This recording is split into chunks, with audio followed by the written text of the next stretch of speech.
Assalamualaikum warahmatullahi wabarakatuh.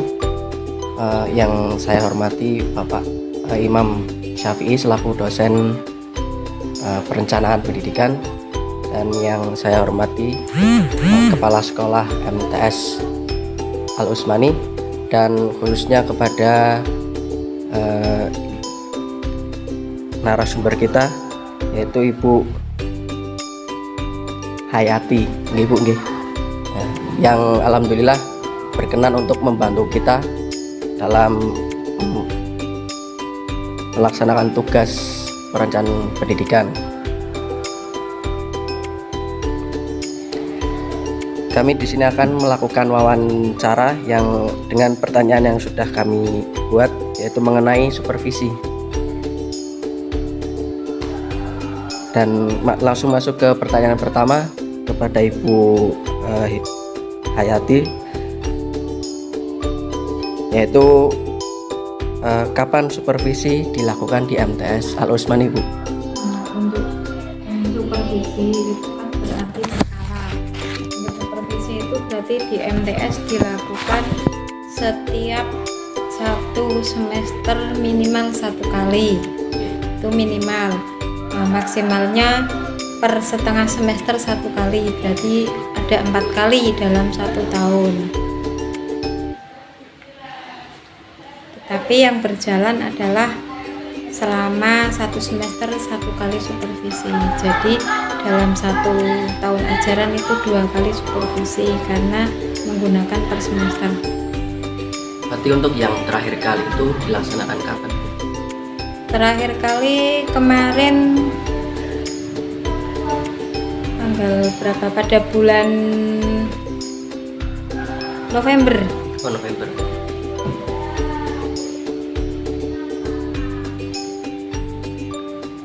Karena di sini sudah melakukan supervisi, kemudian menurut Ibu mengapa suatu lembaga pendidikan itu harus melakukan yang namanya supervisi, Bu? Supervisi itu kan terkait dengan administrasi. Yang namanya sekolahan itu kan maju atau tidaknya, istilahnya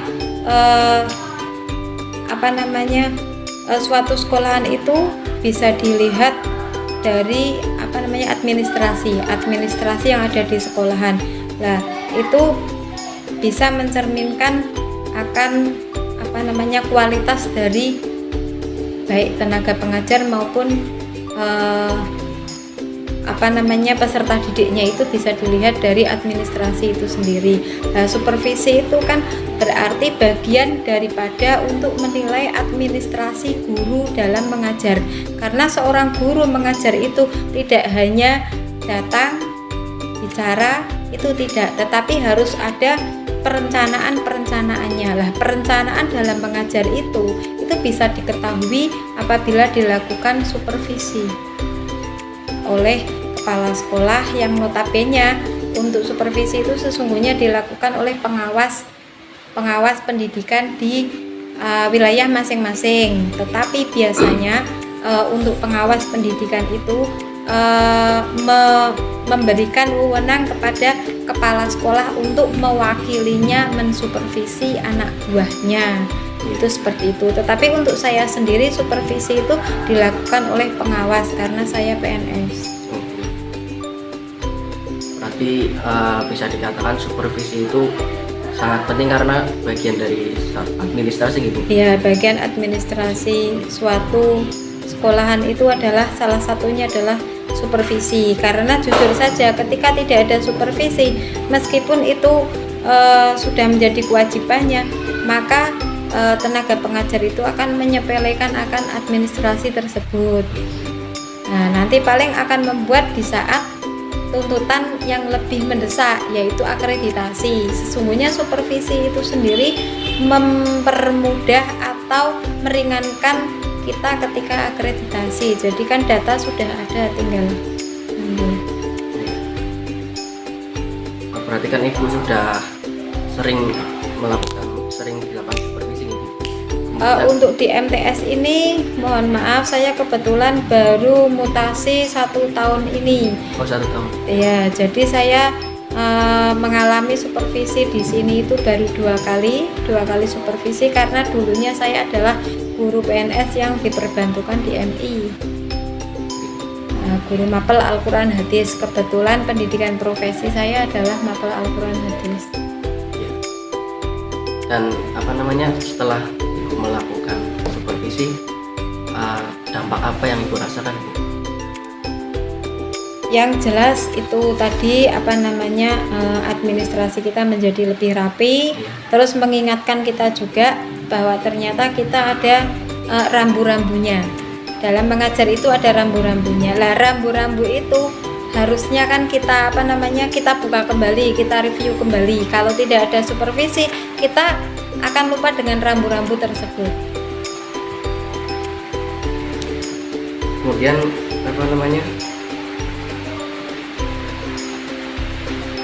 harapan itu selaku guru mata pelajaran Al-Quran Hadis, setelah diadakannya supervisi di MTS Halusman, harapan jenengan? Untuk harapan saya itu yang jelas menginginkan bahwa dengan adanya supervisi tersebut, dengan kita menyuguhkan apa yang real ada di MTS ini, dengan harapan nanti melalui kepala sekolah terus bisa dilanjutkan untuk bisa ke yayasan juga, dalam artian apa yang dibutuhkan untuk proses belajar mengajar ini bisa terpenuhi. Salah satu contoh di sini kan untuk fasilitas media pembelajaran kan masih sangat kurang sekali. Lah itu kan kita terapkan di situ, kita katakan dengan semestinya. Itu berarti dengan harapan dengan adanya supervisi ini bisa lebih kepala sekolah itu bisa istilahnya memenuhi sarana dan prasarana yang dibutuhkan untuk proses belajar mengajar. Saya kira cukup untuk pertanyaan seputar supervisi, dan selanjutnya saya akan sedikit menyinggung tentang mata pelajaran yang Ibu ampuh, yaitu Al-Quran Hadis itu. Nah, selama Ibu mengajar mata pelajaran Al-Quran Hadis, kendala-kendala apa saja yang Ibu alami, khususnya terhadap siswa didiknya? Untuk di MTS untuk di MTS ini itu kendala yang saya alami itu yang pertama adalah terutama di kelas 7. Kelas 7 itu adalah masa transisi perpindahan dari SD menuju MTS. Apalagi dengan latar belakang mereka ada yang dari MI, ada yang dari SD. Itu sangat kompleks sekali permasalahannya. Di sini kan untuk kita ketahui bahwa kurikulum Kemenak itu adalah kurikulum yang berkesinambungan. Di MI, MTS dan MA itu adalah berkelanjutan. Jadi mohon maaf, anak-anak yang lulusan dari SD tidak bermaksud mendiskriminasikan suatu lembaga pendidikan atau jenjang, tidak. Tetapi kita berbicara real. Anak-anak yang lulusan dari SD masuk ke MTS, ini kelas 7-nya kita benar-benar bekerja keras karena mereka masih sangat nol sekali.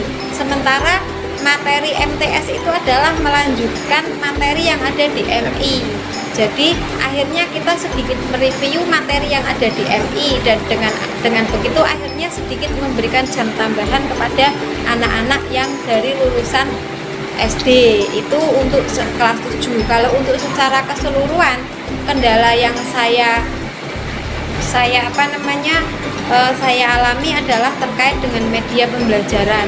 Karena media pembelajaran itu sangat dibutuhkan dalam proses, seperti salah satu contohnya, harusnya logikanya untuk saat ini itu pembelajaran itu sudah menggunakan proyektor. Tetapi kita di sini proyektor terbatas, hanya ada satu proyektor sekolahan, se-MTS. Jadi itu salah satu kendalanya juga. Tetapi alhamdulillah di sini ada BLK, ada lab komputer. Jadi kita bisa mengalihkan ke sana, tetapi itu pun juga masih terbatas juga. Jadi itu terkait pada kelas 7 dan media pembelajaran kendalanya. Kalau untuk yang lain-lainnya, alhamdulillah untuk materi Al-Quran hadis sendiri itu saya merasa lebih enak daripada materi-materi yang lain, karena kita bisa menanamkan awal kepada mereka. Kita mengatakan bahwa dengan mempelajari Al-Quran itu adalah nilainya itu sangat berbeda dengan materi yang lainnya, karena yang kita pelajari adalah Al-Quran. Itu mindset awal yang harus ditanamkan. Ya, dari kendala-kendala tersebut bisa kita ketahui bahwa bukan, ya seperti yang Ibu tadi bilang, bukan mendiskriminasi gitu, tapi memang lulusan dari SD itu lebih butuh perhatian khusus dibandingkan dengan lulusan dari MT gitu. Kemudian ya kendala yang kedua ada sarana prasarana, emang itu mudah-mudahan bisa cepat teratasi khususnya di MTS Al-Utsmani. Nah, kemudian dari kendala tersebut strategi apa yang Ibu tempuh? Nah, itu untuk kelas 7 berarti saya memberikan jam tambahan, itu satu. Untuk masalah untuk masalah terkait dengan media, ya akhirnya menggunakan yang lainnya. Mungkin kita dengan metode pembelajaran yang kita rubah-rubah, mungkin dengan kita pembelajaran agar tidak membosankan, kita belajar di luar, belajar dengan alam. Terus bisa juga kita menggunakan peta konsep ataupun menggunakan kartu atau apa itu. Jadi akhirnya mencari metode pembelajaran yang kira-kira anak itu tidak bosan dan materi itu bisa diterima dengan baik. Berarti intinya dari tenaga pengajar juga dituntut harus lebih berinovasi nih Bu. Ya, sepertinya itu saja pertanyaan kami. Ada tambahan dari Mas? Untuk apa saja yang biasanya yang disupervisi itu adalah perangkat pembelajaran, yaitu terdiri dari silabus, prota, promes, KKM, RPP, hari efektif. Terus kalau untuk kaldik dan yang lain-lain itu secara otomatis kan memang harus ada. Itu supervisinya adalah itu. Terus penilaian seperti PHB, penilaian harian bersama, kan sekarang sudah tidak ada ETS, penilaian tengah semester itu tidak ada, tapi adanya PHB. Itu untuk yang disupervisi. Ya, saya kira cukup, dan sekali lagi kami ucapkan banyak terima kasih kepada Bu Hayati Ibu, karena sudah berkenan membantu kami dalam menyelesaikan tugas yang diberikan oleh guru mata kuliah perencanaan pendidikan. Sekian dari kami, kurang lebihnya mohon maaf. Wabillahi taufiq wal hidayah. Assalamualaikum warahmatullahi wabarakatuh.